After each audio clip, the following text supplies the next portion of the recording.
Hello, everybody. Welcome to another episode of Socially Radical Guitarist. Song just played was Something I Don't Know by another guest in a row. We've got two guests in a row. This one is Cam.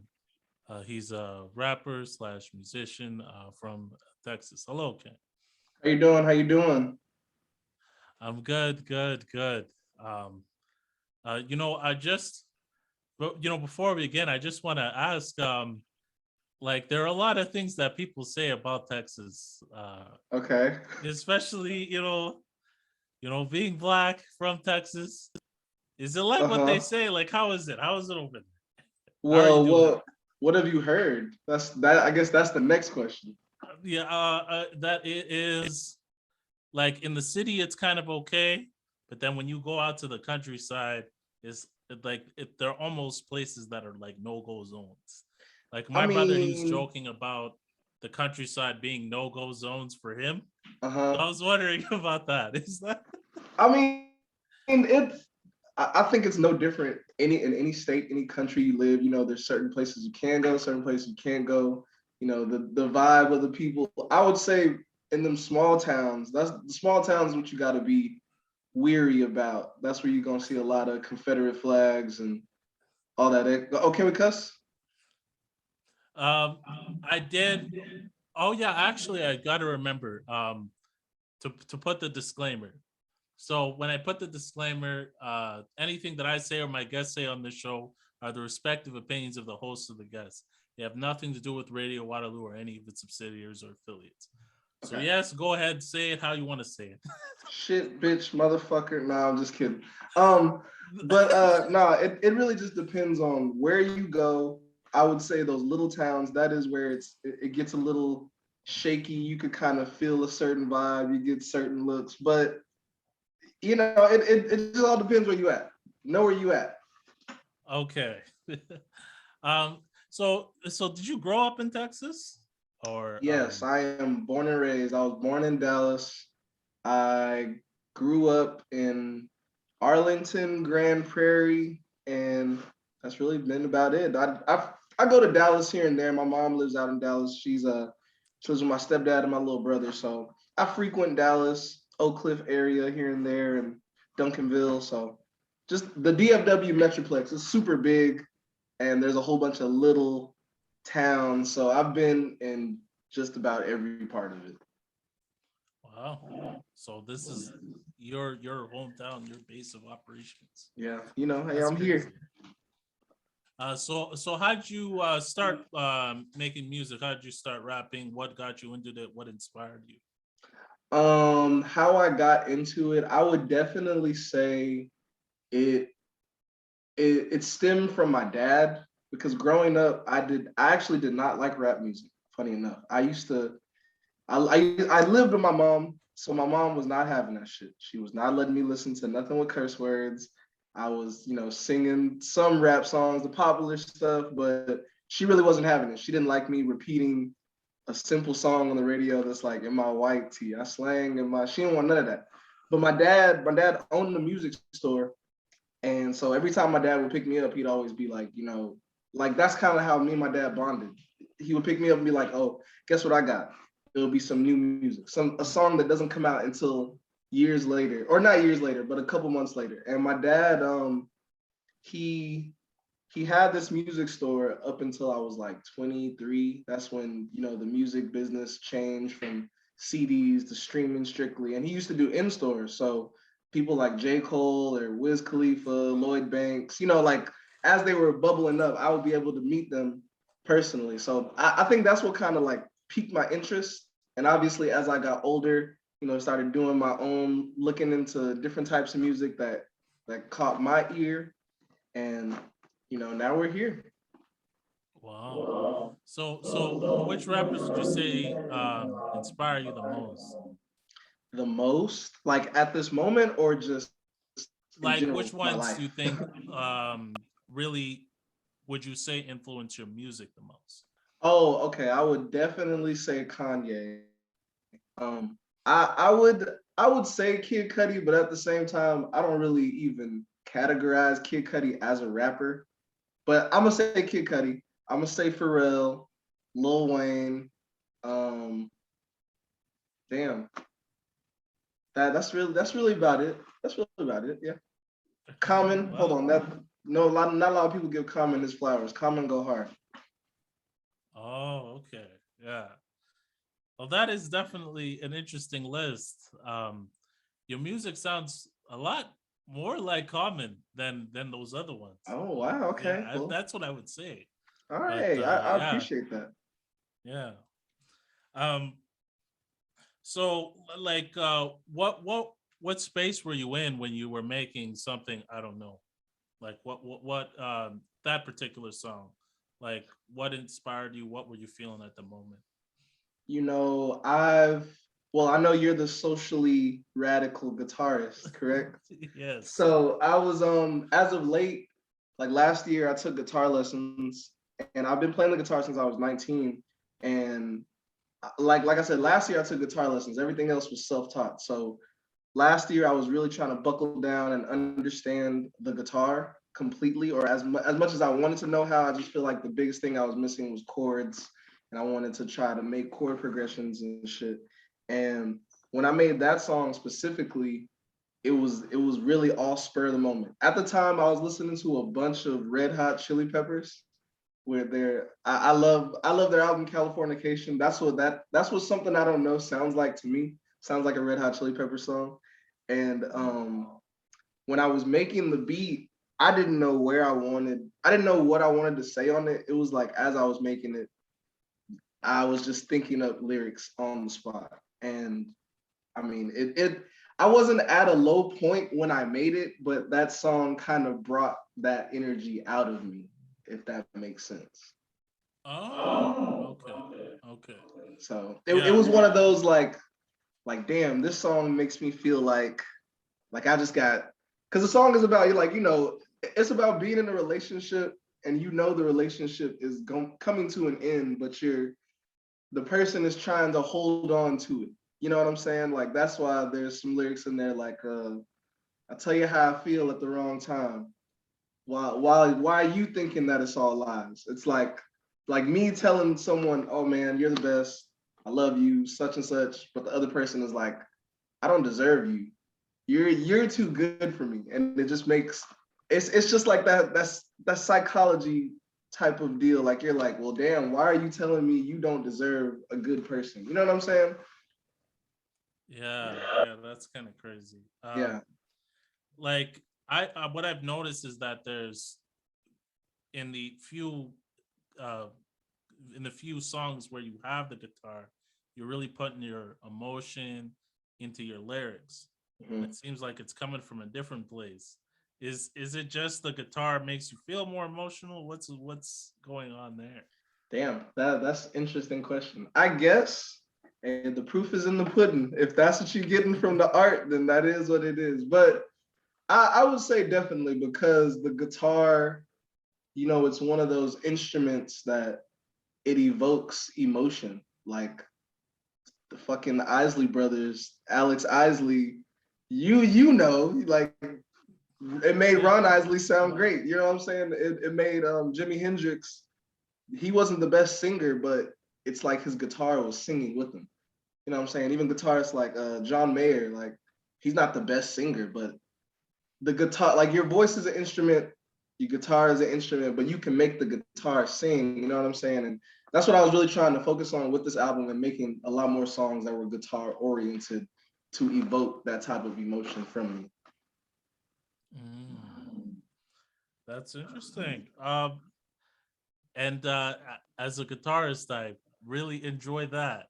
Yeah, yeah. um, like how are you received by your fans on live shows? How long have you performed live, and what was your first live show like? How am I perceived when I do live performances? I think I've definitely gotten to a good space where I'm not too much in my head when I perform. So this last show that I had in November, that was probably my best show to date. Like I had a lot of friends and family come up. I mean, a lot of friends and family came out. I feel like I caught attention of new people that were there who were just like, yo, who the fuck is this? Like they were really enjoying me. And you said, what was my first performance like? My first performance was cringy. I think I was up there like, I mean, you can obviously hear in the songs I sing, what I like to say is I can find the melody. I can't really sing. So on my first ever show, I was really up there trying to sing, and I know it kind of went left. But I mean, it's just when I get on stage personally, it's like when I make it past the first song, I don't have any feelings anymore. Like I'm not in my head about it anymore because I'm like, I made it through the first song. Fuck it, I'm up here. Like let me just like this is me now. You know what I'm saying? Oh yeah, getting comfortable is after, especially on the first show, is the challenge. Yes. I remember when I was playing live with my siblings. Mm-hmm. Uh, at some point, we had forgotten what the next song on the set list was, and we were arguing Yeah. with each other. And we were and the good thing was we had an easy audience. It was Yeah. people that our age, even younger. Some Yeah. were like 6, 5, 7 years old kids, and they were like, "Oh, so what are you gonna play next?" Is like we're trying to figure that out right now. It's like, hey, yo, hold on. Let me talk to my brother real quick. That's when, and like, and so similar to that, when my first performance was with one of my friends, and it was like when like he forgot a word in his verse, and we just looked at each other like, oh shit, we're performing. This is not a rehearsal. So I know exactly what you mean. Yeah, yeah. Very, very, very silly moment, but we got Yeah. much better right after that. That was a very good thing. So like how do you feel your career is going? Do you feel there are areas of improvement for you? And is it really just a stage where you really want to promote this phase 2 album? I feel like my career is definitely advancing. I think with this project, I think this project is doing exactly what I wanted it to do, and that is to show people that I'm taking this serious, that I am this, it is, music is a passion. It can be looked at as a hobby, but it's my biggest thing is I want to, I want to feed myself off this. I want to be financially stable off of my art. So to answer your question, I feel like my career it's going. There's always room for improvement. At the moment, it's me funding a lot of this. So of course I can't do everything all day. I gotta go to work, and even while I'm at work, that's when I'm thinking of melodies. Sometimes I'm thinking of raps. I'm thinking of of how I want to promote the album. With this album phase 2, something I understood about all my other projects is that, like, being in the music business, I'm selling art. You know what I'm saying? It's like I'm selling, I don't want to say I'm selling myself. I'm not selling myself, but it's, like you gotta make the product.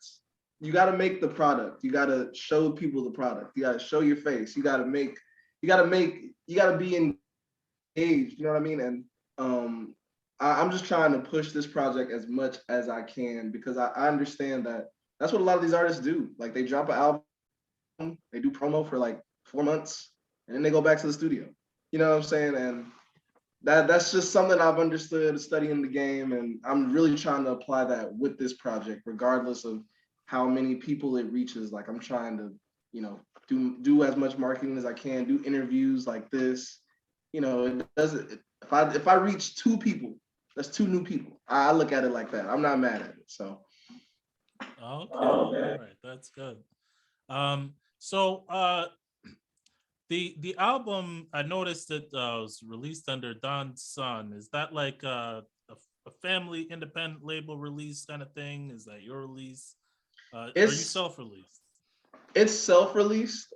That's a, when I work out all the kinks, I would love for that to be like the company name. So I'm already putting it into the universe. Like that's what all of my projects will be under from this moment. Dawn's Son Incorporated, because my mom's name is Dawn. I'm her first son. So it's like Dawn's Son, double entendre type of thing. I thought it was Okay. pretty ill. So How does your mom feel about it? I know she didn't like the idea of you even listening to this. Now that Oh, you're oh, playing it, what does she think? I think she's definitely become much more accepting of the fact that I want to take this music thing as far as possible. Funny enough, my mom has been to all my shows, and I'll be up on stage and I'll be cussing, and but sometimes I try to keep it like PG-13 for I don't want to go too crazy with the curse words because mom's is right there. But she's very supportive. My mom is very, very supportive. Like sometimes I call her usually every Sunday. So when I call her, if she's like, "Oh, what you do today?" "Oh, I just left the studio." "Oh, how was the studio? How'd it go?" So my mom is cool in that aspect. She's definitely had a hand into why I love music, different types of music, as much as my dad. So it's like I don't think I would make music if it wasn't for having both of them in my life for sure. Yeah, my mom, she really hated the cussing too, and eventually, I think eventually at one point, maybe when I was like 15, 16, Mhm. she kind of finally came up and told me what it was about. Um, she had said, we had people out on the farm, and they worked on the farm. They didn't even own the farm. We owned the Uh-huh. farm. They didn't. They worked on the farm, and you kind of talk like those people. So Me? after that, I ended up cursing even more, and then she finally just let it go. Oh, I see what you're saying. So, but you know what? She also became, she's been very accepting, and she's been watching every episode. Yeah, And see, this and that's what it's it's a all very about. radical perspective, and she still loves it. So she, Yeah, like, your mom will always support you. That's the good thing. facts. Yeah. Facts. She's always in your corner. Mom. Shout out to moms. All the moms watching this. We do it for y'all. That's great. So the song that we're gonna have coming up, um, it's of course it's Camp Song. It's June 26th. Can you give us a little taste of what you were thinking when you were writing that song? The song June 26th, it was, I guess you could kind of say it was from a low point. It's almost like it's like trying to like that self-talk of bigging yourself up. Like, rain or shine, I'm coming for what's mine. I ain't wasting time. You know what I'm saying? Like it's that type of determination. Like, every day you wake up is another chance to go and get it. Like my guy Two Chain said, it's another day we gotta get it. You woke up this morning, you winning. Go do what you're supposed to do. And that's what this song really embodies to me. Like I said, rain or shine, I'm coming for what's mine. Yeah. I ain't wasting time. It's self-explanatory, and I hope that this song, I hope that people catch that emotion from the song. Yeah, I mean, it does. There is a lot of determination in it. I actually noticed that in the lyrics, it seemed like you felt the sort of awkwardness growing up. Is that true?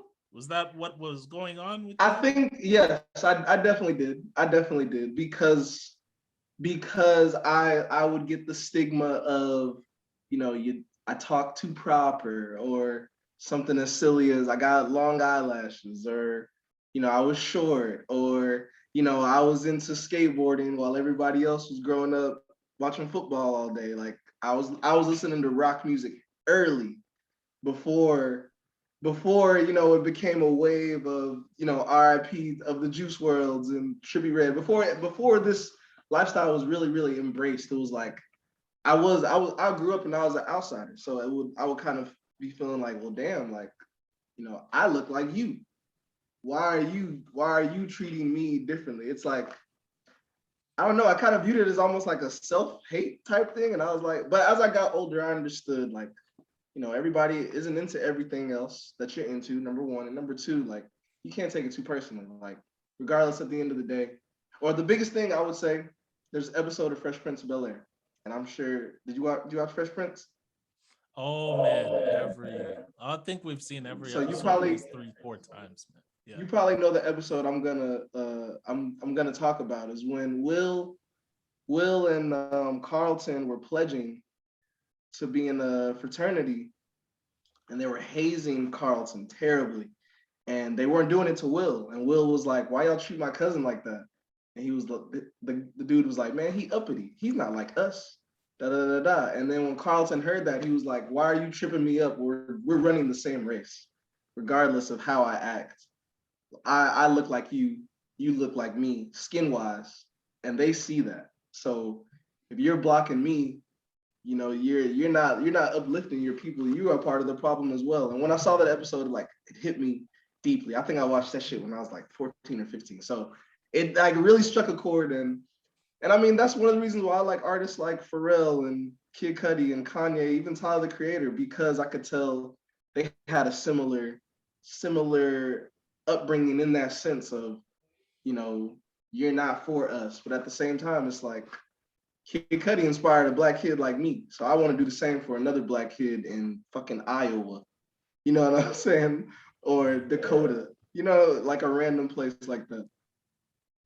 Well, you know what? If there are things that a black child can and can't do, places where he can and can't go, and music that he can and can't like, then all of that marching in the '60s was for nothing. True. It really Facts. was for nothing. Facts. And you're going to have to do a lot more to change things. Yeah, you got to break down these walls. Yes, especially there's a wall around your state. What do you think of that one? There's a wall around the state. I mean, yeah, it's the border. I mean, hey, I'm not big into politics and stuff like that. I'm gonna stay away from that question. Next question. All Phase right. 2 out now. All right. We'll keep it about guitar. We'll keep it about guitar and about the music. Okay. That's the guitar segment, not the political segment. You're not a political guest. Don't worry. So, you know, just one final message that you want to give to, you know, Canadian audiences, or, you know, in America that are listening to I guess, the Instagram stream. I mean, just anything you want to say as a final message to potential fans. That number one, first and foremost, be yourself at all times. Be you. They're gonna look at you funny. They're gonna talk about you. And it is okay. Everybody has their own opinion, but your opinion is the one that matters. Yours. Because who looks in the mirror every day, every night, when you go to the bathroom, all that shit. Love yourself. That is the most important. Number two, don't let nobody tell you you can't do anything. You measure your own success. You know, you got to be your biggest uplifter. You got to be your motivational speaker. You could look to other people to get that validation, but at the end of the day, it will not always be there. And number three, phase 2 out now, available everywhere you can stream music. This is a wonderful musical experience. I produced 80% of it. There's only 2 songs I didn't produce, but if you go to my Bandcamp, you can find a version that I produced entirely. You can donate, or you do not have to donate. It's free to listen to. And you know, do what you love, and do it for the love. Don't do it because it's an easy cash grab. Money is money, and it comes and goes. You gonna have money. As long as you got a plan, you gonna have money. Do what you love every day. And that's what I gotta say to people. And once again, I appreciate you for giving me this opportunity to talk my shit. Because this is my first, like I said, this is my first interview that I've ever given, and it was pleasant. I appreciate you. Yeah. Well, thanks. I appreciate the love. Um, Now, I did say that was going to be the final question, but I do want to know, where do you work? Where do you work? I am actually let me get in my professional bag. I am a profession. I mean, I'm a behavioral therapist. So I work with kids on the spectrum, and I work on replacing behaviors. And you know, it's some days are tough, some days are nice and smooth, but it's very fulfilling. I I went to school and studied psychology because I've always been interested in human behavior. So I feel like I'm actually using my degree, number one, and I feel like I really am. I'm contributing to a change, and that's what it's all. That's the whole. That's another aspect of why I even make music. Like I'm contributing to change. Like I'm trying to push some encouragement, and it's the same thing I do with my kiddos. Like I do my best to push them. Sometimes they have tantrums and things could go left, but as long as you stay cool, calm, and collected, which is easier said than done. But as long as you stay cool, calm, and collected, you will achieve your goals. And once again, to try to break down that barrier of misunderstanding autistic spectrum disorder, because even before I started this job, I didn't completely understand what it was until I saw it firsthand. So it's very interesting. Once again, very fulfilling. I'm blessed to be in this position that I'm in, and yeah. Yeah, that's great. So the rapper of the people, he works for the people on the regular. So, The you boy. know, yes, be sure to give more listens to Spotify. I think 5,000 for an album like this is a crime. So please give Hey, that I support to him. appreciate you. Thank you. Yes. All right. So June 26th, and then after that we'll have the political segment. So listen to the song. Stay tuned. We'll be right back. All right.